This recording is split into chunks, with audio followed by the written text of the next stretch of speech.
So, how does a simple taxi ride, just a regular late night fare, end up cracking one of South Korea's most bizarre and, frankly, shocking murder cases? We're gonna get right into it because the details of this story are they're as chilling as they are unbelievable. All right, so picture this. It's May 27th, 2023. We're talking 3 a.m. in South Korea. A taxi driver pulls over, picks up what looks like a totally ordinary young girl. She seems polite, kind of quiet, and she's got this one suitcase with her. But here's the thing, it's really heavy. But yeah, this was definitely not your average fare. For starters, the girl, she absolutely refuses any help with her luggage. And her destination? It's not an airport, it's not a train station, it's a completely deserted park right by a river. I mean, something just felt off, right from the get-go. And this is really where the driver's suspicion starts to kick into high gear. So remember, at 3 a.m., he picks her up with that super heavy suitcase. But then, just 20 minutes later, she comes back from the park, gets in the cab, and now the suitcase is, suspiciously light. It's that one detail, right? It just doesn't add up at all. And that's the absolute kicker here. This wasn't about hard evidence or anything like that. It was pure intuition, just a gut feeling. But that feeling, that was the one thing that stopped a killer from getting away with murder. It's what made him pick up the phone and make a call that would blow this whole case wide open.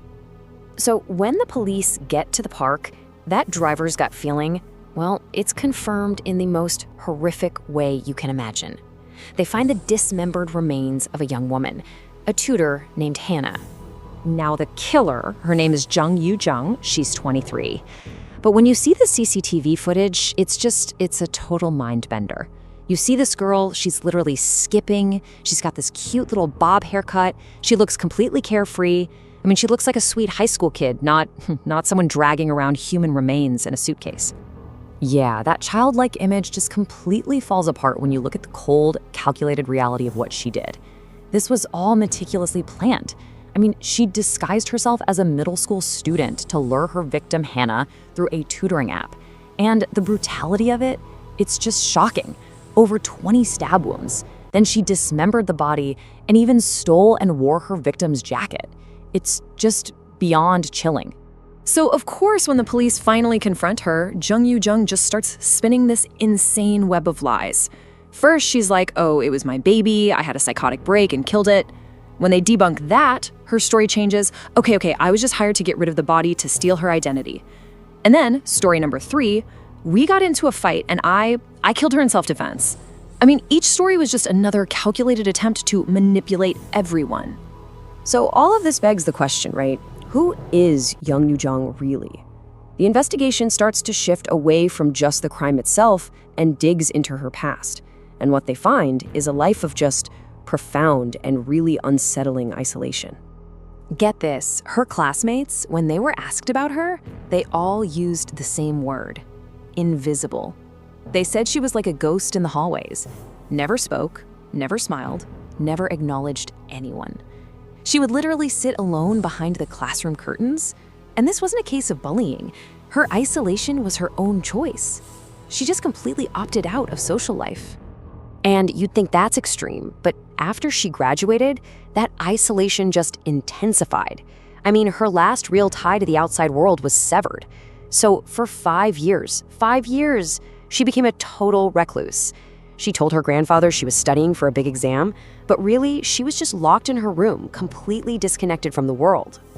So what was she even doing for 5 years locked in a room? Well, she filled that massive void of human contact with something pretty dark, a deep and frankly disturbing obsession with true crime. Her lifestyle has drawn a lot of comparisons to this phenomenon called hikikomori. It's a Japanese term for a state of severe social withdrawal. We're talking people who voluntarily lock themselves away for months, even years. Now, she doesn't fit the definition perfectly. Apparently, she'd go for walks sometimes, but still, her 5 years of solitude, it points to that same kind of profound disconnection from society.